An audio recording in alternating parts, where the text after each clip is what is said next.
Hello everyone, I'm Cuddly Bunny and welcome to, well, I want to say the second place position, but actually I changed my mind on these in the end, and basically now we have a joint first. So yeah, congratulations. Well, the one we're watching right now is EscapeArtist, and the next one, well, you'll see in the next game as well. I really was struggling constantly deciding who had won this, because both of the games are just completely amazing. So, well, we're going to obviously go over why, and if you're wondering, yeah, they both did actually end up getting Micro Mouses, so even though there was a few problems with that, but it all turned out for the best in the end. But anyway, first things first, if the sound volume of my voice changes every now and then, I'm really sorry, but my microphone keeps randomly deciding to stop working, and my spare one doesn't work at all, so yeah, not going so well on that front. I had a horrible day yesterday. I was hoping to get all the videos done really easy, but nope, of course. I had to work late, which meant everything started off later, and then just everything kept breaking. So a pretty bad ending to the competition, really. Hopefully my next one will be a bit better. I'm thinking, well, we'll see what I come up with for the next competition anyway. But, well, let's get on to the game. So, we're watching EscapeArtist in his Object 140. He's with his buddy in the FE202, or FE4202 even. And, well, it's a tier 10 game. It's not too heavily tier 10. There's a Death Star that kind of has a hard-on for EscapeArtist in this game. And amazingly, he keeps taking shots from it. He really keeps taking a beating from that thing, which you don't see very often, people surviving those. But anyway, so he's moved up to this position, which isn't one I use very often. I normally try and actually push onto the hill, but yeah, that wasn't really an option in this game because, as you can see, not much really happened on that side, or not much on EscapeArtist team. Well, there weren't very many on EscapeArtist teams that went there, so that wouldn't have ended well at all. So they've, well, his buddy Haddy in the FV4202 is now, what I think is doing is sniping the people trying to move up onto the hill. And EscapeArtist here was taking a few pot shots at the T95. He did get a few shots into the Lurver, and one into the Death Star, so it's going okay to the start of this game. But as I'm sure a lot of you are aware, usually when if the hill is lost so early and the enemy team have a pretty strong presence in the cap circle, the games are always pretty hard to pull a win out of. So, well, EscapeArtist does his best, and I mean really does his best. I don't see how he could have really done much more, but there's his first hit by the FE2, the Death Star, which takes out his gun. I think it was actually splash damage that managed to do that, or maybe it hit his track weirdly, or maybe it just hit his gun actually. That would have been quite unlucky for him, but anyway, he decides that position is no longer really a good idea, and is instead backing up his buddy, getting in some really nice side shots into these E50s, and this is really just a pure medium gameplay. Well, yeah, it's getting the side shots into everything. Always, it's more like annoying the enemy team while they try and advance. But he's just got such great opportunities here. The E100 gets really annoyed. I'm not actually sure if EscapeArtist was spotted there, or maybe the E100 was just guessing where he was, which is an unusual thing for him to do. Actually, I don't think he was spotted, as his Sixth Sense just came on now. And, well, this T-44 is about to have a pretty bad day. Oh, actually, he misses. I didn't notice that the first time. So he misses the T-44 and he escapes with his life, luckily. But, I mean, yeah, the T-44 is going to have real problems if he ever tried to one-on-one with this thing. And there we go. There's his first kill on the E50. His buddy's doing really well as well. I don't know why they weren't rushing down here. Because if they'd moved forwards a little bit, first off, they could have easily rushed his buddy. And they could have used some of these hills as cover from EscapeArtist here, but they weren't interested in that. Apparently they like getting shot in the side, so that's nice of them, I guess. Good sports. He gets loads of heat shell and goes straight through the unangled part of the E100's turret, as he was facing directly towards him. Now the T-44 has come back for some love, but he doesn't quite get a shot off in time on him. And, well, now here's where the game is really not looking so great. Everyone's dead, pretty much. even though I think they had more people around where the cap circle was, they never managed to actually push into it. There was a really good, well, it was a team play move by the Batchat on Escape Artist's side, because he actually went in and reset the cap, otherwise this game probably would have been over a lot earlier. And now, well, as I said, it really doesn't look good for Escape Artist and his buddy and the remaining 2 other tanks on his team, or 3 other tanks on his team.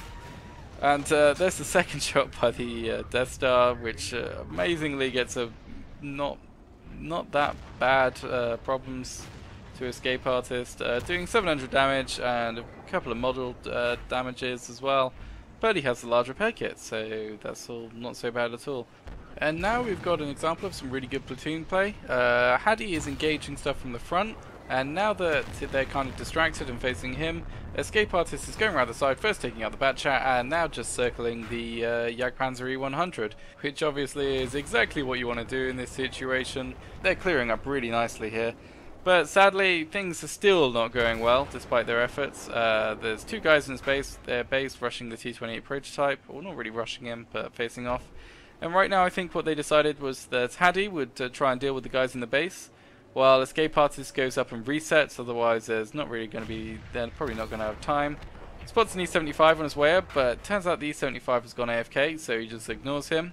And moves up on the AMX 5100, and we're coming up to one of the parts you might argue that he didn't do so well.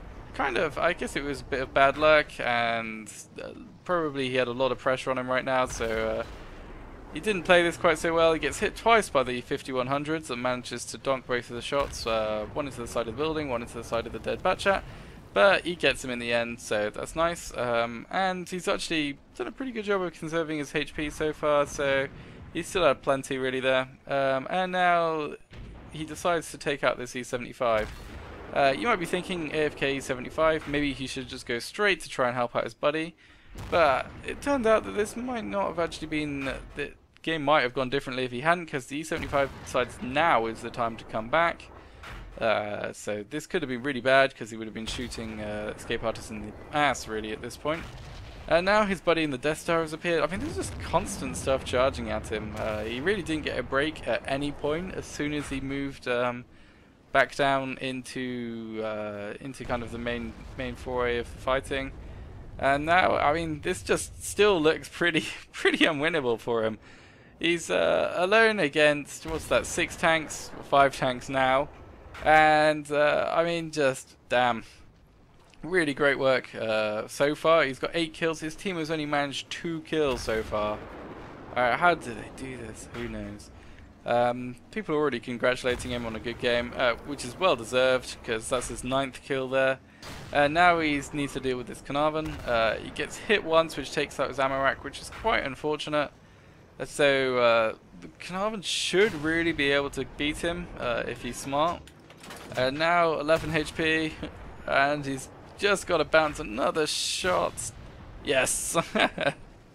This puts him back in the game, really. Well, in this fight anyway. I still wouldn't have expected him to be able to take on the other guys, but yeah, very good. So that's his 10th kill. Completely, the Carnarvon was a complete donkey, really. He obviously doesn't know his weak spots too well. But now he's moving back around. The T-95 was facing him, so there's definitely the right call to back off at this point. And instead of going straight through the middle, he decides to go around the long way. I think what he was thinking was the Ferdinand and Lerva were probably heading towards the cap circle, so maybe he could get them in the ass. That's what I presume he was thinking. So he's going the long way around, and, well, it's a pretty good guess that that was most likely the T-95 in there. He spots the Lerva moving up. So he knows where he is at least. Ferdinand, he's still not uncertain of, but neither of them is not exactly a fast machine, so he's not going to be like behind the Escape Artist right now or anything like that. So that's nice. And now it's time for well, I bet Escape Artist's heart was beating pretty heavily now. I say that, but he plays everything very tactically. He keeps calm. He doesn't rage out in chat or anything like that, which is really commendable. Right now, I mean, so much adrenaline must have been going on for him. He's pretty low on ammo. Actually, he's extremely low on ammo. So it's unlikely, unless he gets an ammo rack, that he's going to be able to finish this game. But well, let's have a look what's going on anyway. So he manages to spot the lurver again and doesn't get spotted in return. Just a testament to the great camo value of this tank. Obviously there were bushes in front of him as well, so that's always nice. And now he keeps moving up. I presume he was planning on just popping the lurver and then most likely maybe spotting what was in the cap circle. But the Ferdinand has come out to play and has spotted EscapeArtist. Lurver does not have a chance to react in time, so, well, now it's EscapeArtist versus a Ferdinand. Now, the armor on the 140 is pretty good, but not good enough to bounce a Ferdinand all the time, unless he hits the turret, although there's still weak spots on the turret. The entire top portion really is a pretty big weak spot, but luckily for him, the Ferdinand was expecting him to go around the front way, so he was facing the wrong way. And now the Ferdinand's staring at him, so he appears to be waiting for him to get despotted, so that he keeps staring there, and go around, because the Ferdinand will be probably stupid enough to keep looking at that spot. But he actually wasn't. The replay, well, I'm sure a lot of you are aware of the 9.2 bug, where when you originally spot, their silhouette is actually facing the direction it was last time they were spotted. It can be really disorientating and confusing at times. But luckily, EscapeArtist didn't have any problem with that and just managed to pop through him. So now, this is where the game is really tense again, with only 16, or XVM can't decide, I'm pretty sure that's 16 seconds left on the clock. But this is an encounter, so he only has to stay in the cap to stop him. And yes, thank God the T95 is looking the wrong way. That could have been the end right there. And in this situation, I mean, in a normal situation, in a medium tank where you've managed to get behind the T95, you can keep him pretty much perma-tracked, and you just have to keep pummeling him down for the damage. This is a position you normally would love to be in a medium tank, but damn it. Because he's crushed everyone else so hard, he's run out of ammo. Now he's on to his last shot. Now he does something a little surprising here, which is actually go for the track with his last remaining HE shell. I think I'm right in saying the Object 140 has 50mm penetration on his HE. So, well, he might have been able to penetrate the back of that. Actually, I think it also has 50mm. I know it would have had to have been an average penetration roll. But actually, if you're watching EscapeArtist, I'd love to hear the reason why you shot the tracks instead of the ass of him there, really. But anyway, now, as you can see, this is just completely heartbreaking to watch. He's used all of his ammo, he's done everything pretty much right. I mean, you can nitpick little things, like how he could have done one thing different, or he could have done another thing different. And yeah, maybe if he did absolutely everything completely perfect, he would have been able to finish this game and kill everything. But have you ever had a game where you can honestly say you did everything perfect? I don't think that's fair at all. He did a fantastic job. He really, really deserved the win here. I mean, the fact that his team only managed 2 kills without him, and one of those with his platoon mate as well, I just don't understand what any of them were doing. Complete fail, and it's really, really sad. The chat's going a bit wild as well at the end of this. Really heartbreaking. I mean, even they're even trying to coax the T95 into shooting HE at the front of a wall to give EscapeArtist here the win, because I think even they could all see he really deserved it. He did a great job, and damn, I just it's so difficult to put how you must have felt into at the end of this into words. But as I said, really commended how you kept your cool in chat as well. You didn't rage about your useless team. You didn't rage about anything really. You kept cool, and you acted like a real man, I guess. So thanks very much for the replay. And let's have a look at the post-game stats. Right, so on to the post-game stats. So it was a draw. I'm sure you could have guessed that one. He managed to get a mastery badge, which is always annoying on a defeat, I guess. Spartan, crucial contribution, despite the fact that his platoon mate only managed 1 kill. So pretty much all his kills there. Pools medal for 10 or more kills. High caliber, top gun, and defenders. So lots of medals for him there. Onto the team score. What else have we got here? So obviously he was top with 1,501 experience, which is a really nice outcome anyway. 8,000 damage, 12 kills. Next in the list was his buddy Hadding in the other tier 10 medium with 4.7k. And everyone else didn't do too well at all, really. A little bit of a shout out to the bat chat. He managed to reset, so he kind of at least helped out there. Their team, oh god. Yeah, obviously the T95 that beat him was one of the worst people on their team, really, performance-wise. He just can't base the entire game, which you could argue he's in a T95, so what's the point in even trying to drive anywhere? But he could have gone to the cap circle, he would have got there, and there still would have been stuff to shoot at. So, always annoying to lose to someone who's been camping in a base the entire game. But otherwise, what have we got in the detailed report? He fired pretty much, well, he obviously fired all of his shells. Only 32 penetration, so you could argue maybe he should have been a bit more careful with his ammo. But to be fair, he didn't know he was going to need all 50 shells to be able to win a game, and he probably shouldn't have needed all 50 shells to win a game if his team had kind of pulled their own weight. What else is there interesting right here? He managed to hit 14 out of the total of 15 enemy tanks, obviously. And 5 kilometers driven. Really nice. He lost money, sadly, but that's mostly because, well, he lost all of his HP pretty much. He was left on 11 at the end. And obviously he was forced to use his premium ammo as well. So, great game. Really, really sad ending for you there. I really hope you enjoy the Micro Mouse and maybe it cheers you up a little bit at the end of this. And I hope to see more replays from you in the future.